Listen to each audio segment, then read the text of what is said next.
అంటే వాస్తవంగా ఇవాళ మన జగిత్యాల పట్టణం కానీ మనకి పరిసరాలలో ఈ క్వారీస్ లేకపోవడంతో ఇసుక అనేది ఒక సమస్యగా మారిపోయింది. నిర్మాణ రంగంలో ప్రధానంగా మనకు కావాల్సింది ఇసుక. అది వాట్ ఎవర్ ఇట్ ఈస్. నిర్మాణ రంగం పూర్తిగా ఇసుక పైన ఆధారపడి ఉంటుందని చెప్పక తప్పదు. ఇప్పుడు గతంలో ఏదైతుందో మనకు ఈ ధరూర్ క్యాంప్ రామాలయం దగ్గర శాండ్ స్టాక్ పాయింట్ ఉంటుండే. అక్కడికి వెళ్ళి ఏదైతుందో అవసరం ఉన్నటువంటి నిర్మాణదారులు ఈ మినరల్ డెవలప్మెంట్ కార్పొరేషన్ వాళ్ళు నిర్వహిస్తే దానికి వెళ్ళి తీసుకుపోవడం జరుగుతుంది. ఆల్మోస్ట్ ఫర్ లాస్ట్ 1 year అంటే గత ప్రభుత్వ హయాం లోపలే దాన్ని నిలిపివేసిండ్రు. తర్వాత నేను చాలా ప్రయత్నం చేసిండ్రు. గత కలెక్టర్ గారు ఉన్నాం కూడా చాలాసార్లు నేను రిప్రజెంట్ చేయటము, వారు ఏదైతుందో ప్రయత్నం చేయటము. సరే ఇంతట్లకి ఏదైతే సీజన్ వర్షాకాలం రావడంతో కొంత నిర్మాణ రంగం కూడా కుంటుపడిపోయింది.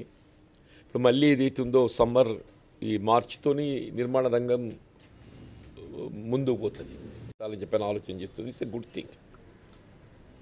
ఇందిరమ్మ ఇండ్ల నిర్మాణానికి సంబంధించి ఏ సమస్య లేకుండా చూడాలని చెప్పిన భావనతో సరే ఏదైనా కానీ ఇసుకను అందుబాటులో ఉంచటం ఒక విధంగా ప్రభుత్వ బాధ్యతగానే మనం భావించాలి అంటున్నాం. ఈ మధ్య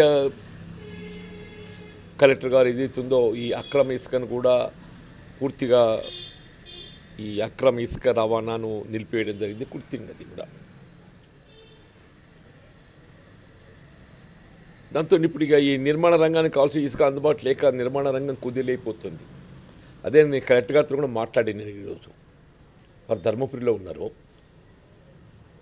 ఇవాళ లక్ష్మణోత్సవ స్వామి కళ్యాణాన్ని దృష్టి ఉంచుకొని పట్టోత్సవం సమర్పించడానికి వారు ధర్మపురి పోయినారు. వారికి మాట్లాడి లేఖ కూడా రాయడం జరిగింది. రామాలయం సమీపాన్ని ఏదైతుందో అది ఇప్పుడు ఆ స్థలం ఇతరత్ర అక్కడ స్థానికులు వినియోగిస్తున్న పరిస్థితుల్లో వేరే స్థలాన్ని గుర్తించడానికి ప్రయత్నం చేస్తున్న పరిస్థితుల్లో ఇప్పుడు ఈ ధర్మశాల స్థలం ఉంది కదనే, అది they are giving it on lease. ఇప్పుడు సర్కస్ కానీ ఇతరత్ర పలు కమర్షియల్ యాక్టివిటీస్కి ఏది ఇస్తున్నదో వాళ్ళు లీజ్కి ఇస్తున్నారు ధర్మశాల. అది తీసుకున్నట్టయితే సెంటర్లో లొకేట్ అయి ఉంటుంది. ఇప్పుడు మన సిరిసిల్ల మిడ్ మానేర్ అట్లాగే కరీంనగర్ సమీపాన కూడా క్వారీస్ అందుబాటులో ఉన్నాయి. అక్కడికి వెళ్ళి ఇసుక ఏదైతుందో ఈ మినరల్ డెవలప్మెంట్ కార్పొరేషన్ వాళ్ళే తరలించి అక్కడ స్టాక్ యార్డ్ ఏర్పాటు చేసి అక్కడికి వెళ్ళి ఏదైతుందో వినియోగదారులకు అందుబాటులోకి నో లాస్ నో ప్రాఫిట్. ఇది గతానికంటే ఇప్పుడు తగ్గిపోయింది. గతంలో ఇటు అప్పుడు 15,000 రూపీస్ పర్ క్వింటల్ ఉండే. అటువంటిది వల్ల 10,000 రూపాయల లోపలికి పోయింది. 8 నుండి 10,000 మధ్య నడుస్తున్నది. రైతులు కూడా తీవ్ర ఆందోళనకు గురవుతున్నారు. ఇప్పుడు ఏ పరిస్థితుల్లో కూడా ఏది ఇస్తుందో వాళ్ళు పసుబోర్డు ఏర్పాటు చేసినా ఏది ఏర్పాటు చేసినా అల్టిమేట్ లక్ష్యం అనేది ఏది ఇస్తుందో ఉత్పత్తి రైతు గిట్టుబాటు కావాలి. ఈ పెరుగుతున్నటువంటి ఉత్పత్తి వ్యయాన్ని పరిగణలోకి తీసుకొని ఉత్పత్తి రైతు గిట్టుబాటు కావటానికి పసుపు కనీసం ఒక 12,000 రూపాయల క్వింటల్ లేకుండా గిట్టుబాటు అయ్యే పరిస్థితి లేదు. వాస్తవంగా 15,000 రూపాయలు గతంలో గత సంవత్సరం లభించింది. అటువంటిది ఈసారి ఇప్పుడు 8-10,000 పడిపోతుందని చెప్పంటే రైతులు తీవ్ర ఆందోళనకు గురవుతున్నారు. దాన్ని ఏ విధంగా మరి ధరను గిట్టుబాటు కల్పించేది దొరుకుతుందనేది కేంద్ర రాష్ట్ర ప్రభుత్వాలు ఆలోచించాలి. అది కూడా ఒక అంశం కూడా ముఖ్యమంత్రి గారి దృష్టికి తీసుకోవడం జరిగింది. తప్పకుండా రైతుకు అండగా నిలవడం గల ప్రభుత్వ లక్ష్యంగా భావిస్తున్నాను నేను. ఏదైనా కానీ రైతుకు అండగా నిలబడే విధంగా ప్రయత్నం చేయడం జరుగుతుందని చెప్పి కూడా మనం చేస్తాం. నో ప్రాఫిట్ ఆ దృక్పథంతో అందుబాటులో తేవాలని చెప్పని కలెక్టర్ దృష్టి తీసుకోవడంతో వారు కూడా ఇన్ ప్రిన్సిపల్ అగ్రి అయ్యారు. వారు ఎగ్జామిన్ చేసి ఎండి మినరల్ డెవలప్మెంట్ కార్పొరేషన్ కూడా సంప్రదించేసి సాధ్యమైనంత తొందరలో శాండ్ స్టాక్ యార్డ్ ఏర్పాటు చేసి ఇసుకను అందుబాటులో తేవడం జరుగుతుందని చెప్పి అన్నారు. దాని గురించే మీ ద్వారా ఈ సమస్యను ఏ విధంగా మనము అధిగమించటం, ఏ విధంగా ఇసుకను అందుబాటు తేవడం జరుగుతుందో అనేది తెలియజేయడానికి కొరకు ఈ సమావేశం ఏర్పాటు చేశాను. Thank you. నిన్న కూడా ఏది అవుతుందో మన దగ్గర ఈ మొక్కజొన్న పంట బాగా వచ్చిందే. అంటే వాస్తవంగా వరికి ప్రత్యామ్నాయంగా మొక్కజొన్న రైతుకు కొంత లాభసాటిగా ఉంటుందని చెప్పని ఆల్మోస్ట్ ఒక 25% ఆఫ్ ప్యాడీ కల్టివేషన్ మన ప్రాంతంలో మొక్కజొన్నకు కన్వర్ట్ అయ్యింది. యాక్చువల్లీ 2225 అని చెప్పారంటే మొన్నటిదాకా 2500 పైన ఉండే 3000 దాకా. ఇప్పుడు ఎప్పుడైతే మొక్కజొన్న మార్కెట్ యార్డుకు రావడం ఆరంభమైందో ధర ఏకదం 2000కి పడిపోతుంది. అట్టే కందులు కూడా ఏది అవుతుందో 7500 రూపాయల క్వింటల్ ఉన్నది. మార్కెట్లో 6500 ఉన్నాయి.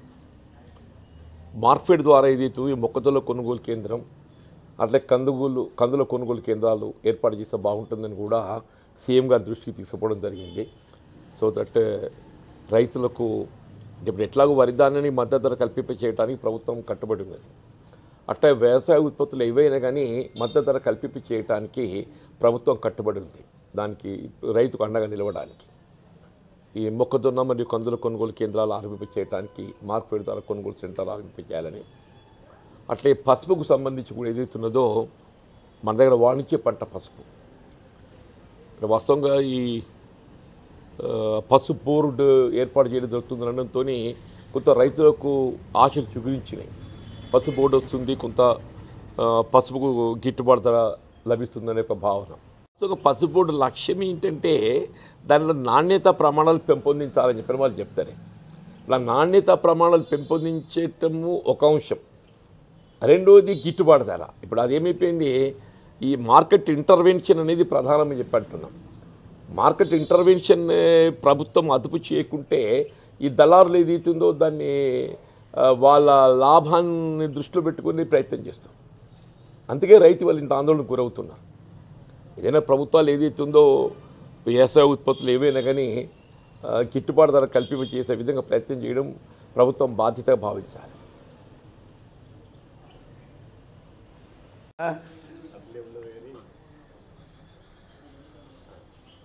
అంటే ప్రజాహితంలో మీడియానే ప్రధానం కదనే,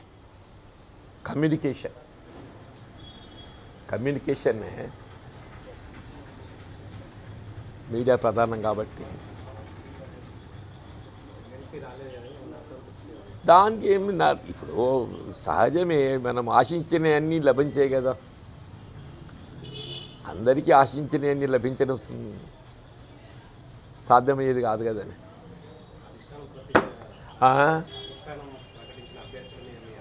సామాజిక సమీకరణలు కాంగ్రెస్ పార్టీ మొదటికెళ్ళి కూడా ఏదైతుందో సోషల్ ఇంజనీరింగ్ మీద ఎక్కువ ఆధారపడి ఉంది.